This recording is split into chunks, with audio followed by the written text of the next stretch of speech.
नमस्कार।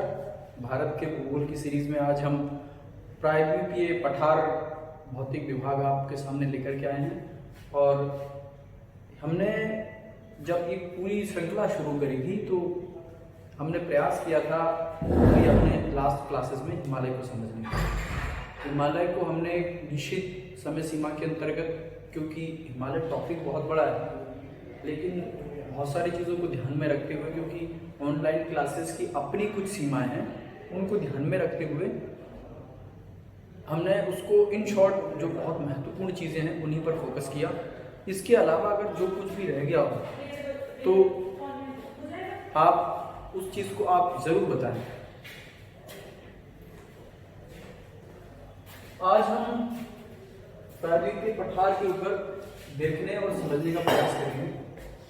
तो मैं केवल यहाँ पे दक्षिण भारत का जो मैप है उसको बनाने का प्रयास यहाँ पे करूँगा।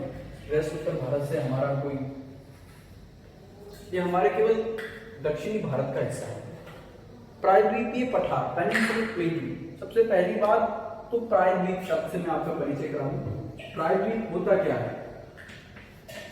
पेनिनसुला, कोई भी वाटर बॉडी जो तीन साइड से पानी से घिरी हो पेनिनसुला कहलाती है या प्रायद्वीप कहलाता है। हमारा भारत इधर से बंगाल की खाड़ी, इधर से अरब सागर, बंगाल की खाड़ी और हिंद महासागर, यानी कि तीन ओर से ये जो क्षेत्र है ये घिरा हुआ है पानी से। इस कारण इसे प्रायद्वीपीय भारत कहा जाता है और इसी कारण इस पूरे भौतिक विभाग को हम प्रायद्वीपीय पठार भी कह देते हैं। प्रायद्वीपीय पठार का आज हम केवल इंट्रोडक्शन देखेंगे। अगली कक्षा में हम इसके बारे में और अच्छे से समझने का प्रयास करेंगे।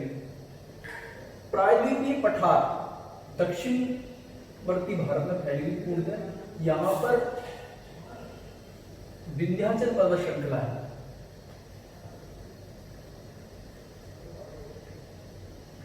ये इसकी उत्तरी सीमा का निर्धारण करती है। विंध्याचल, ये सतपुड़ा, विंध्याचल पर्वत श्रृंखला जो है इस पूरे प्रायद्वीपीय पठार की उत्तरी सीमा का निर्धारण करती है। उत्तर पूर्व में यहां पर छोटा नागपुरा पठार है। छोटा नागपुरा पठार, इसकी पश्चिमी सीमा का निर्धारण ताप्ती नदी से लेकर के सीधे अनवरत एक पर्वत की श्रृंखला है ब्लॉक माउंटेन की, जिसे हम पश्चिमी घाट कह देते हैं। ये एक कंटिन्यूअस ब्लॉक माउंटेन रेंज है पश्चिमी घाट। इसका निर्माण कैसे हुआ उसके विषय में एक छोटा सा इंट्रोडक्शन मैं आपको देता हुआ चलो कि जब हमारा भारत अफ्रीका से अलग हुआ तो अफ्रीका से अलग होते समय ये जो हिस्सा है एक ब्लॉक के रूप में रह गया और ब्लॉक के रूप में रहने के कारण ये जो इसका तीव्र ढाल है, आज भी पश्चिमी घाट जो पर्वत है इनका जो तीव्र ढाल है वो पश्चिमी घाट इनका तीव्र ढाल है, बल्कि पूर्वी घाट मंद ढाल वाले हैं। इसके बारे में हम अगली क्लास में पढ़ेंगे ठीक से। पूर्वी घाट, पश्चिमी घाट इसकी पश्चिमी सीमा बनाता है। पूर्वी घाट पर्वत इसकी पूर्वी सीमा का निर्धारण करते हैं। ये जैसे पश्चिमी घाट एक कंटिन्यूअस लगातार पर्वत श्रृंखला है, बीच में गैप्स नहीं है, लेकिन जो पूर्वी घाट पर्वत है ये बीच बीच में नदियों के द्वारा, गोदावरी, महानदी, कृष्णा, इनके द्वारा इसको बीच बीच में काट दिया गया है। काफी घर्षित पर्वत है, अवशिष्ट पर्वत का उदाहरण है। ये पूर्वी घाट पर्वत क्या है? इसकी पूर्वी सीमा का निर्धारण करता है। यहां पर नीलगिरी पर्वतों की एक श्रृंखला है और ये नीलगिरी एक घाट के रूप में है, जहां से पूर्वी घाट और पश्चिमी घाट आपस में एक दूसरे पे यहाँ पर मिल जाते हैं। अन्नामलाई, नल्लामलाई और भी बहुत सारी शहरों में यहाँ पे खूब सारी पहाड़ियां हैं। बीच बीच में यहाँ पे मुख्यतः दक्कन का पठार, यहाँ पे तेलंगाना का पठार, छोटा नागपुरा पठार और भी बहुत सारे इसमें छोटे छोटे पठार के रूप में हम इसको पढ़ेंगे डिवाइड करके, ताकि पढ़ने में आसानी हो। आज की कक्षा में हम केवल पश्चिमी घाट के संदर्भ में थोड़ा सा इंट्रोडक्शन देख लेंगे और बाकी का बचा हुआ हम अगली क्लास से पूरा करने का प्रयास करेंगे, क्योंकि वीडियो बहुत लंबा हो जाएगा। तो पश्चिमी घाट के बारे में देख लेते हैं। पश्चिमी घाट जो है हमारा 1600 किलोमीटर लगभग लंबा है। कहां से कहां तक? विंध्याचल और सतपुड़ा के बीच से रिफ्ट वैली, रिफ्ट वैली में बहने वाली हमारी नदी है नर्मदा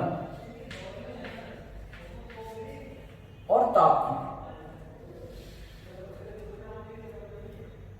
विंध्याचल और सतपुड़ा के बीच में बहती है नर्मदा और यहाँ सतपुड़ा के जस्ट इधर से बहती है हमारी ताप्ती। इसको इंग्लिश में आप जब देखोगे तो मैप में आपको ताप्ती करके मिलेगा और हिंदी में हम इसी को ताप्ती कहते हैं।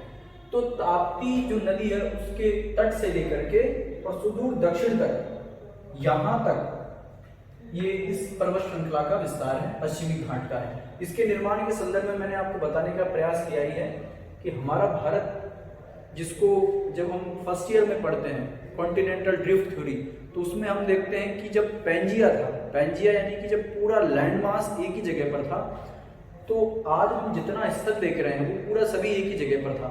और ये जो हमारा भारत है ये अफ्रीका से जुड़ा हुआ था।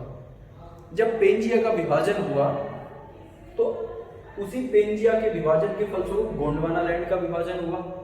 हम ये तो देखते ही हैं कि हमारी पृथ्वी गोंडवाना लैंड और अंगारा लैंड, मैं यहाँ थोड़ा सा आपको बता देता हूँ।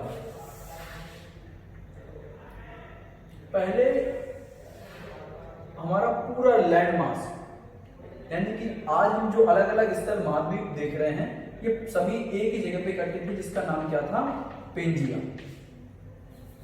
और ये पेंजिया का उत्तरी भाग अंगारा लैंड या लॉरेंशिया, इसको इंग्लिश में लॉरेंशिया भी कह देते हैं, और इसका दक्षिणी भाग गोंडवाना लैंड। गोंडवाना लैंड में हमारे कौन कौन से महाद्वीप आते हैं वर्तमान के, हमारा दक्षिणी अमेरिका, अफ्रीका, प्रायद्वीपीय भारत, ऑस्ट्रेलिया, ये हमारे जो द्वीप है आज के वर्तमान, वो आते थे हमारे गोंडवाना लैंड में।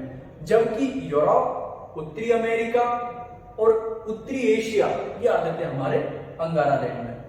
लेकिन जब पेंजिया का विभाजन हुआ भौतिक हलचलों के चलते, और विभाजन के बाद जब गोंडवाना लैंड का भी विभाजन हुआ, तो हमारा भारत अफ्रीका के साथ सटा हुआ था। जैसे ही प्लेट टेक्टोनिक थ्योरी के अनुसार हम चलते हैं, तो जब गोंडवाना लैंड का विभाजन हुआ तो हमारा भारत का जो मूवमेंट है अफ्रीका से अलग होकर के नॉर्थ ईस्ट डायरेक्शन में हमारा देश आगे बढ़ा। और ये जो पश्चिमी घाट माउंटेन आज हम देखते हैं, ये ब्लॉक के रूप में यानी कगार के रूप में जब अलग हुआ, तो कगार के रूप में ये पूरा की पूरी एक श्रृंखला का निर्माण हुआ। इसीलिए हमारे पश्चिमी घाट माउंटेन है, किस टाइप के माउंटेन है, ब्लॉक माउंटेन। 3-4 तरह के पर्वत होते हैं, हमने पहले भी देखे हैं। जब हम हिमालय पढ़ रहे थे तो हमने देखा कि फोल्डेड माउंटेन्स कैसे होते हैं, फिर ये ब्लॉक पर्वत है। इसके अलावा माउंटेन्स ऑफ एक्यूमुलेशन के भी होते हैं। इसके अलावा जो लावा के, ज्वालामुखी के उद्गार के समय बनते हैं वो भी होते हैं। खैर वो हमारा टॉपिक नहीं है।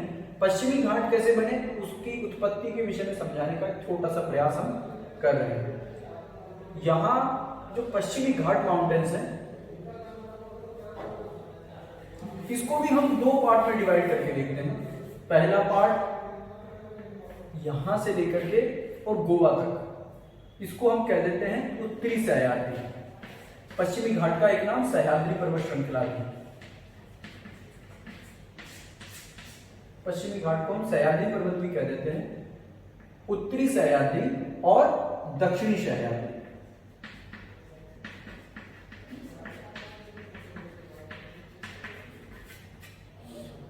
जो 16 डिग्री चैनल है, 16 डिग्री चैनल से मतलब है हमारा 16 डिग्री उत्तरी अक्षांश रेखा जो है, इसको 2 भागों में डिवाइड कर देती है। ऊपर वाला भाग उत्तरी और नीचे वाला भाग दक्षिणी। ये बहुत महत्वपूर्ण है, बहुत एग्जामिनेशन में भी इसको कई बार पूछा गया है। और ये कहां से गुजरती है, गोवा के पास से लगभग गुजरती है। उत्तरी सह्याद्री जो है उतना ऊंचा नहीं है, इसकी ऊंचाई अपेक्षाकृत कम है। और इस उत्तरी सह्याद्री का जो सबसे ऊंचा शिखर है वो है हमारा कलसुई। इसको आप विशेष ध्यान रखें, हाइट इंपॉर्टेंट नहीं है। उत्तरी सह्याद्री का जो सर्वोच्च शिखर है वो है हमारा कलसुई। और दक्षिणी सह्याद्री में हमारे 2-3 मुख्य शिखर आते हैं, जिनमें दोदा, दक्षिणी भारत का सबसे ऊंचा शिखर जो है वो अनाईमुड़ी है, दोदा बेटा है उससे कम, इसके अलावा 1-2 और भी चीजें हैं। तो ये उत्तरी और दक्षिणी भागों में भी हम इसको बांट देते हैं। वीडियो ज़्यादा लंबा ना हो, इसके लिए आज की कक्षा को मैं यही समाप्त करता हूँ।